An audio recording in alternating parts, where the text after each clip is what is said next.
I like how this is the one instance where the enemy loads in as the dialogue does, so you just kind of see him pacing around, but moving nowhere in the overworld. I'm curious if there's some type of way to break that.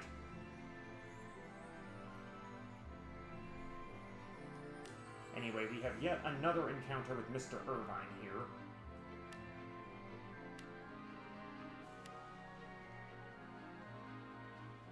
This is very straightforward. It's just a wide open space where all we need to do is get to Sunny Plain. Get him there too. Set most of our forces up here. They'll be good to go. I did remember to put Ciaru on the team. Ishizu has more than enough strength that she can help us take care of just about anything, especially thanks to Power of Nature, 2 of the 3 monsters being affected by that. Got 2 anti-ground units here, so I am going to buff up the Blue Eyes once again. I don't know what to tell you, that's just kind of like an additional challenge on top of everything, is trying to keep Blue Eyes alive. Can you blame me? It's the iconic monster here. Anyway, it's looking like Pegasus and Ishizu are going to be the ones to take this fool down.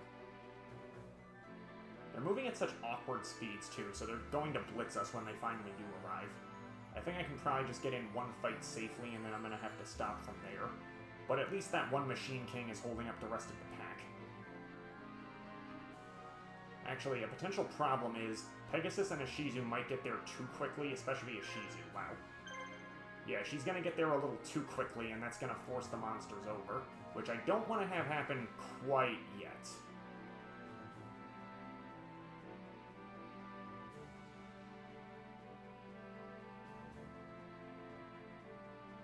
Yeah, let's just keep them outside the base for right now. We'll get there.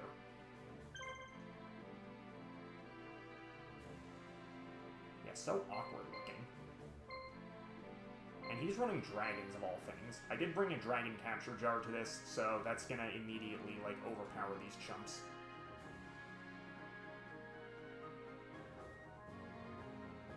Once they get in there, we'll set up a trader and just do whatever we need to. I'm going to try to make most of these missions as quick and straightforward as I can, because I really don't need to spend that long doing stuff unless there's a recruitable monster. That's kind of useless, although I guess I did run low on blue medicines, so it's whatever. Hello, Samurai Tortoise. Hope you're having a good day today. Here we go. Alright, Ishizu, go. Do your thing. She'll get there around the time that this one... Oh, it's the king that's gonna start a fight. Okay, that's fine, whatever. Whatever, I can take either of them. I think. Was it too loud? Okay, I apologize. The microphone setting might have been off there. Thank you for letting me know. That's strange, though. I'm not sure what the issue was, because I tested it earlier. Well, that's gonna sound awkward on the playback. Whatever, I'll dub over it if I need to. Thanks for the tip. Hello, Punker. Hope you're having a good day today. These guys do not have any items, so maybe it's a good thing they were the first punks I had to fight. See what I did there? Isn't that the truth? In fact, you can etch that on my tombstone, most likely. The other thing that's certain is, at some point in this challenge, I know I'm gonna blow it and lose the Blue Eyes. I don't want that to happen, but it's gonna happen. Aw, that's a shame.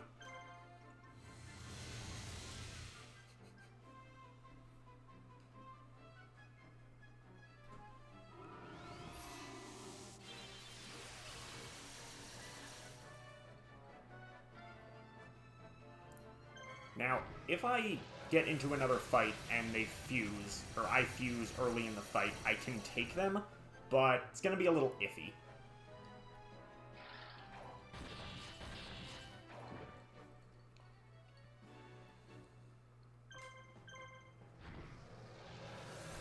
Because, like, I want the Blue Eyes to be way stronger for this. We are going to use them at least somewhat effectively. But anything goes wrong, if one of them loses, then that's it. They may as well not even... It's not that you may as well not have the others in terms of stats, but they only have 2 attacks per fight. It's going to be a little while before they get there. Before they get to having more attacks. I'm going to have Bones take point. Shoot, Ishizu's not there yet. This is not good. Yeah, this is going to be a little while before I can finish these twits off. What I can probably do, though, is if I just finish one of them off and force escape, then... Yeah. Wait, what's the defense? Okay. It's a negligible difference.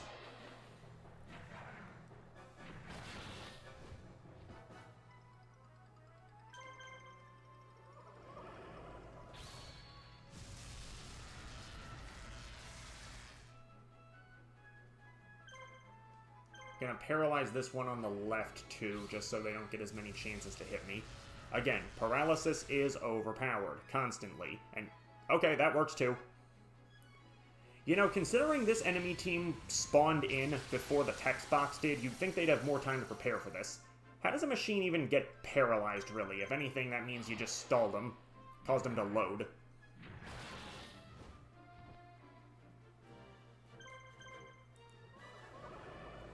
I don't know, machines always had this weird type of discrepancy in Yu-Gi-Oh! Like, there's an old equip card that was never really useful. It was called, I think, Germ Infection. Was it an equip? It affects all monsters except machine-type monsters, because machines can't get sick with germs, even though, realistically, it shouldn't affect rocks or pyros when you think about it, but okay, whatever. Is there another type that this would apply to? I'm trying to think. I mean, I guess demons can get sick, and angels. Something, I don't know. I'd be curious. Well, if the angels get sick, then that's not really much of an issue, because they can just go and see Sneezus. I always love when I have an excuse to throw out that stupid joke. That is like the king of stupid jokes in my mind.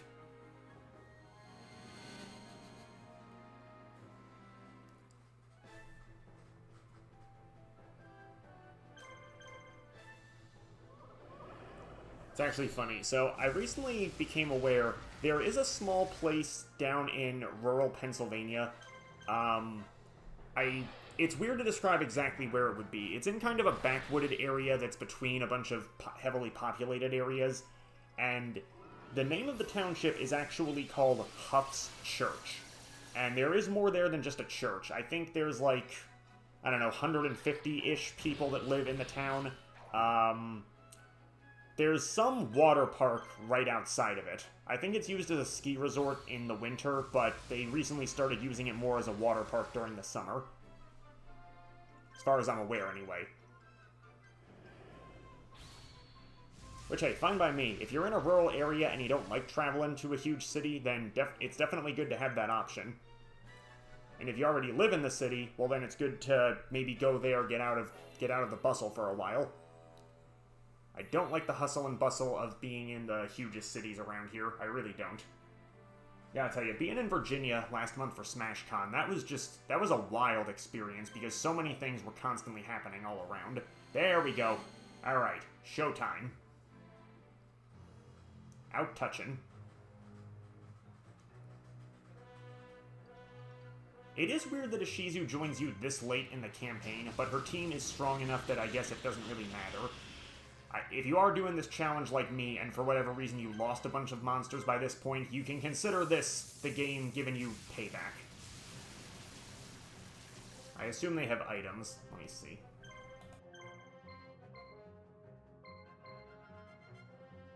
Not even any items. That's pathetic. Alright, whatever. Paradragons will go down first then. They're the biggest threat. Pretty lopsided, anyway. When you unlock the DLC characters in World of Light. Yeah, basically.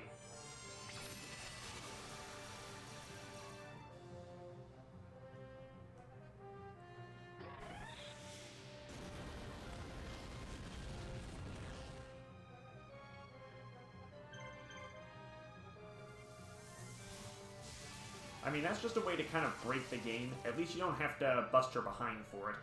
there's a lot of modern Sonic games. I say modern in quotes. I know it's in Colors in Lost World. There's a few more that I'm drawing a blank on, but I know it's at least more than those two, where if you collect every red ring in the game, you can play as Super Sonic in the regular stages, which is cool, but, like, you already had to play these stages several times, presumably, to get Super Sonic, especially in the case that it's not possible to get every red ring in every stage in one go. A lot of them have branching paths, so it's just kind of it's more like a show-off type thing. It's cool to have, absolutely, but not really going to help you during a segment you were already struggling with. I mean, I guess if you're trying to get all S ranks, there's that, but I'm not sure if that's optimal. I haven't played Sonic Colors in a long while, but I remember you get a huge point bonus for being Super Sonic, but I think that there's better ways of doing it by just using the regular Wisps. Because if you have Super Sonic, then you can't use the regular Wisps in a stage. It's a little... I don't want to say that's necessarily dumb, because that's an okay way of balancing things, but it just feels like it's... I don't know. It's weird. Like, doing it would be kind of needlessly overpowered, but having it the way it is makes it feel like you just can't S-rank certain missions, even if you are going crazy with Super Sonic. So it's a weird trade-off.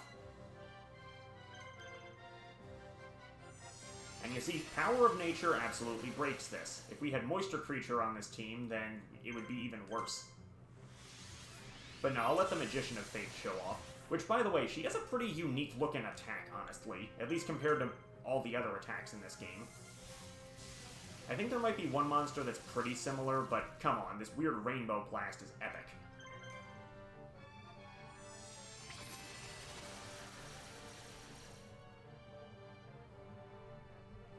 Now, I don't think she's going to KO, though. Not quite. Doesn't matter, he barely had a turn.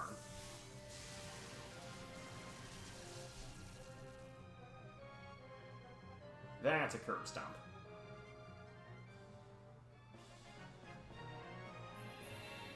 But now we get our big plot development.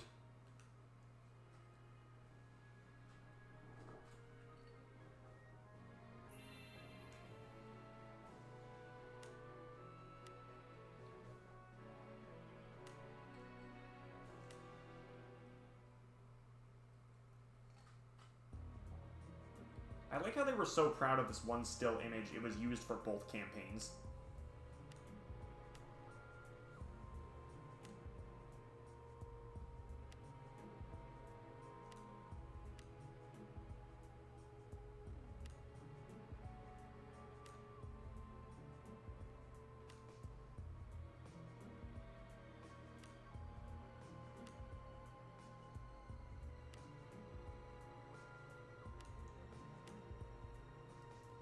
So, this is the justification for the face-off mission.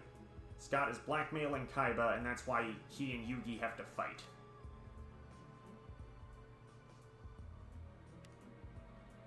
There's also that line of dialogue there where he says, "Your force is as powerful as the Empire." That sort of justifies why, in the face-off from Yugi's perspective, it looked like Kaiba was working with all the regular NPCs.